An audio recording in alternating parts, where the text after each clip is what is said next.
Gay, gay, gay, gay, gay, gay, gay, gay, gay, gay, gay, gay, gay, gay. These were only words written on a postcard sent by someone to the capital of Florida. It's almost like a scene out of The Producers by Mel Brooks. Make it gay, make it gay, make it gay. It's almost like someone was parodying that. A challenging thing is happening right now in terms of how to balance the importance of our civil liberties as people in public spheres and the importance of staying faithful to our religious convictions. My cousin-in-law, without any context, posted quotes from the bill in Florida to which this thing was addressing. Those of you who don't know, it's banning teaching about gender identity and sexual orientation in grades K through 3 in Florida. I had to respond to her, I appreciate what you're saying. She quoted the passages that talked about it's important that whatever curriculum be taught is in keeping with making sure of respecting the rights of parents to raise their children in a way that they deem fit. I agree with both of these things. You should absolutely be able to hold to your values and your structures. You absolutely should not necessarily tell public services what they can and cannot say. Well, I was enraged. In fact, I had to kind of blow off some steam last night to calm down from this. And I woke up, because the best thing to do when you're super angry, calm yourself down, go to sleep, wake up the next day. Thinking, what's really at stake here? And I was reminded of the original concept I wanted to lead off with this sermon, which is, what is so threatening? What is so threatening about the healing power of love? I like the fact that the people who are warning Jesus to get out for fear of his life are the people that are often scapegoated by Christianity. And they are Pharisees. Even with the disagreements they had, these Pharisees thought, hey man, your life's in danger. You should get out of here. Now, Jesus' response is one that, when you think of Jimi Hendrix, fox doesn't sound like an insult. This foxy lady is a symbol of being attractive.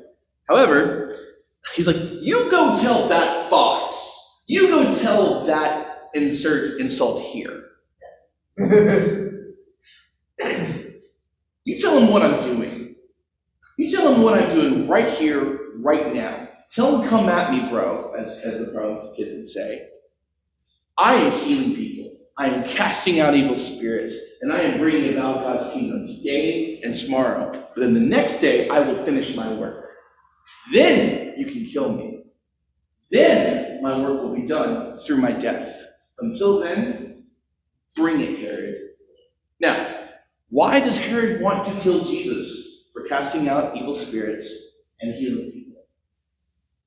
Well, it's really dangerous when you have someone who was doing things that challenge the order of the world, that gathers a lot of people around him who are desperate for something good in the world, and is doing things outside of the prescribed orders of the public sphere. In fact, there were miracle workers that the Romans would have erased, beheaded, and kill off all their followers to keep them in line. But what's so bad about healing? Why is it so dangerous to allow differing viewpoints, especially differing viewpoints that require us to grow?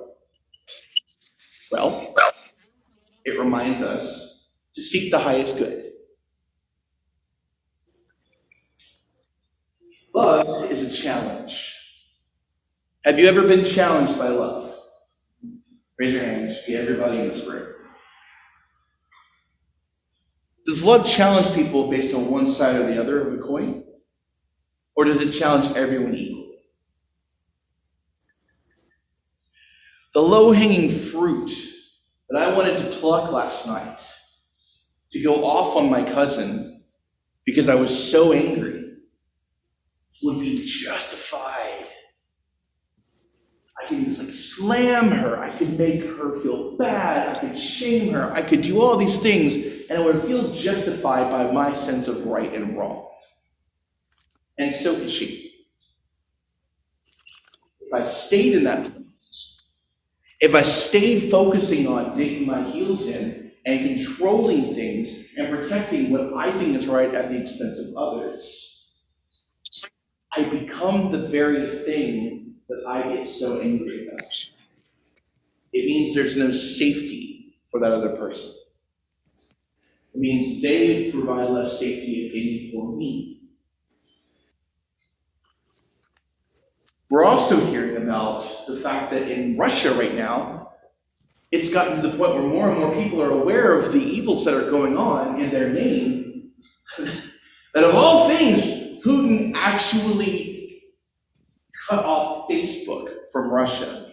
Now, you know you done stepped in it when you have to shut Facebook down, especially given the amount of Russian bots that are flooding into Facebook land to continue to stir the pot here and other places.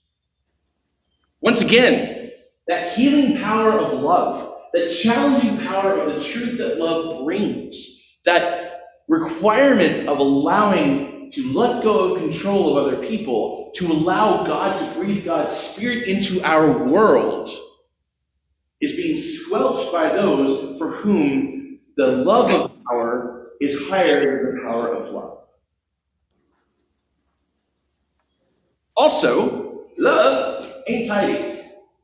Doesn't fit in a box, doesn't fit in a party, doesn't fit in a religion, doesn't fit in a class, ethnicity, sexual orientation, whatever you name it. Love is bigger than all those things because love is God.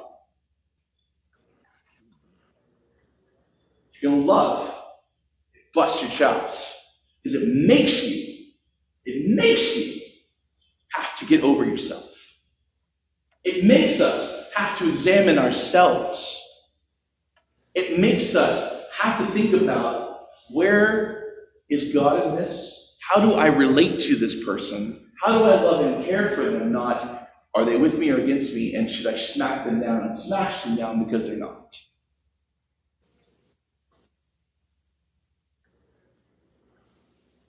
It also requires incredible, deep faith. Just like Abram, who was by no means a saint. It wasn't his sainthood that God blessed. God blessed him because God blessed him.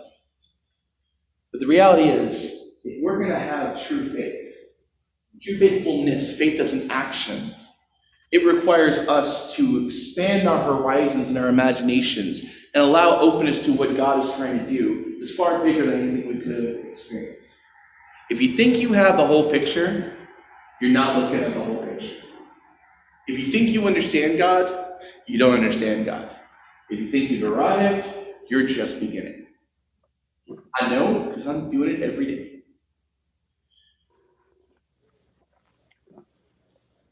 In all this, our faithfulness to a God of love reminds us that we need to make sure that we make room for the fact that, in spite of the constant naysaying of evil, or evil spirits, or evil imaginations in the world, the Spirit of God, the Spirit of love, is also moving in the world in powerful ways. And we are called to act that way. We are called to be messengers of that love. To care for the world the way we are being asked to, by the healing power of love. Love that heals people, restores them, brings wholeness, extends compassion, even if we vehemently disagree with a person and there can be no agreement. So may we, as we step into week 2 of Lent, facing all the things in the world that would give us justification for hatred, fear, intolerance, How do we sleep on that? Wake up the next day and try to start the conversation, like I did with my cousin today, on Facebook Messenger, saying, hey, I want you to know I love that you are holding strong to your beliefs. I want you to understand why I reacted the way I did. Let's have a conversation. May the healing power of love disrupt people that would try to control others. May the healing power of love remind us to seek the common highest good. And may it remind us that it transcends all of the divisions that anyone would seek to foist on us, ourselves included. That the love of God, the love of neighbor, and love of self continues to be held up as the highest good we can ever achieve.